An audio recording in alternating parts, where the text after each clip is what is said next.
2차 세계대전 당시에 아우슈비츠 수용소를 비롯해서 다른 수용소에서는 무려 600만 명에 달하는 유대인들이 죽어가는 일이 벌어지게 되었습니다.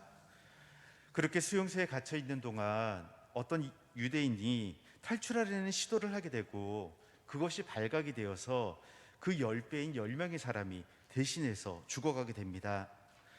그런데 그 죽어가는 방식은 바로 십자가형이었습니다. 왜냐하면 나치는 그리스도교의 이름으로 예수님이 당하신 복수를 한다는 명목 아래 10명의 사람을 십자가에 못 박았던 것입니다. 그리고 십자가 위에서 고통스럽게 숨을 몰아쉬며 죽어가는 이들의 모습은 그 당시 사람들에게 어마어마한 충격이었습니다. 이런 가슴 아픈 광경을 보면서 어떤 이는 훗날 일기에 이렇게 기록해 놓습니다. 저기를 보아라. 우리는 살아있는 지옥을 보고 있다. 여기 이 세상을 보아라.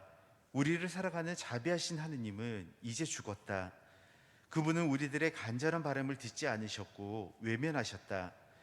우리를 사랑한다고 거짓말했던 그런 신은 이제 죽었다. 결국 니체는 이 일을 계기로 해서 자신의 저서에서 신은 죽었다라고 선포를 하게 됩니다. 하지만 지금 와서 생각을 해보면 그 생각은 옳지 않은 생각이었습니다. 너무나 단편적인 모습만을 바라봤던 것입니다. 왜냐하면 생지옥을 만들었던 것은 하느님이 아니라 바로 우리들 자신이었기 때문입니다. 하느님이 우리를 심판하려고 생지옥을 만들어가는 것이 아니라 더 많이 갖고자 하는 우리의 욕심들이 쌓이고 쌓여서 우리가 살아가는 세상에서 생지옥들을 만들어 놓고 있었습니다. 나치는 세상을 지배하고자 욕심을 부렸고 그 결과 너무나 많은 사람들의 목숨을 잃어야만 했습니다. 미국은 석유를 차지하고자 욕심을 부렸고 그 결과 억울한 수많은 사람들이 목숨을 잃게 된 것입니다.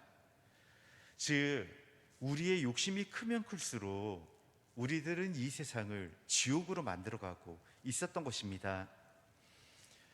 한쪽에서는 배불리 먹고 흥청거리는 동안 다른 한쪽에서는 사람들이 여전히 굶어 죽어가고 있고 또 한쪽에서는 주식이 떨어졌다는 이유만으로 자살을 선택하는데 다른 쪽에서는 살아남고 싶어도 정말 약 하나를 살 돈이 없어서 죽을 수밖에 없는 세상이 되었으니 말입니다.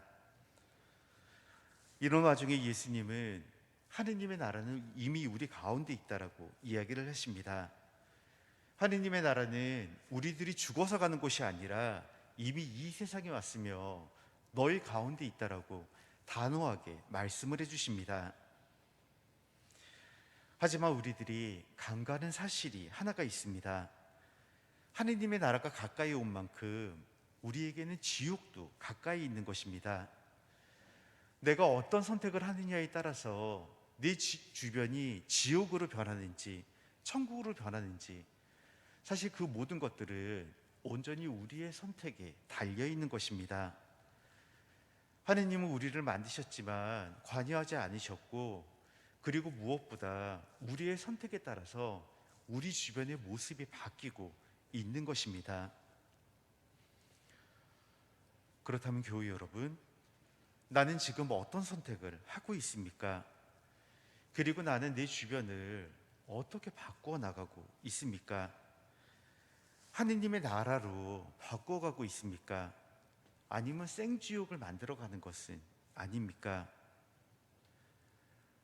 내가 남들을 좀 더 사랑하고 희생하고 욕심을 덜 부리게 될 때, 그리고 다른 일과 통합하고 화합하게 될 때에 천국은 우리들이 죽어서 가는 곳이 아니라 이미 살면서 우리들은 천국을 경험할 수 있는 것입니다.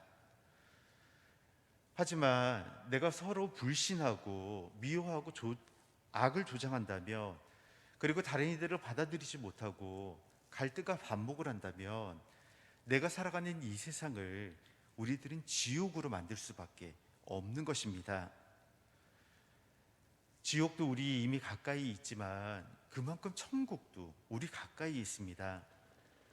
나의 작은 희생 하나가, 나의 작은 사랑 하나가, 나의 말마디 하나하나가 내가 죽어서 가는 곳이 아니 이미 내가 살아있을 동안 내 주변을 천국으로 바꿔놓을 수 있는 것입니다.